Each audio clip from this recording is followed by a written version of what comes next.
Hi friends, this is Uma.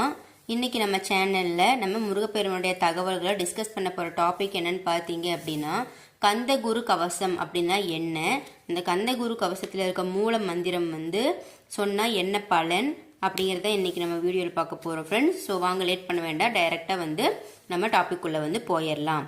First இந்த video first பார்க்கும்போது உங்களுக்கு ஒரு கோலம் இருந்திருக்கும் ஃப்ரெண்ட்ஸ். அது இன்றைக்கி வெள்ளிக்கிழமை அப்படிங்கிறனால நான் 8 இதில் கொண்டு தாமரை கோலம் போட்டிருக்கேன்.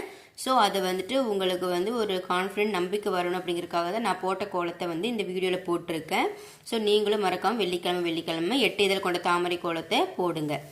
ஏன் அது போட்டால் என்ன பலன் அப்படிங்கிறத நான் நேற்று வீடியோவில் சொல்லியிருந்தேன். ஸோ அதை உங்களுக்கு சுட்டி காட்டுற விதமாக தான் இன்றைக்கி நான் போட்ட கோலத்தை உங்களுக்கு நான் இந்த வீடியோவில் ஃபஸ்ட்டு எடுத்த உடனே நான் உங்களுக்கு தெரிகிற மாதிரி அப்லோட் பண்ணியிருக்கேன். ஸோ ஃப்ரெண்ட்ஸ், இப்போ நம்ம கந்தகுரு கவசம்னா என்னன்னு ஃபஸ்ட்டு பார்க்கலாம்.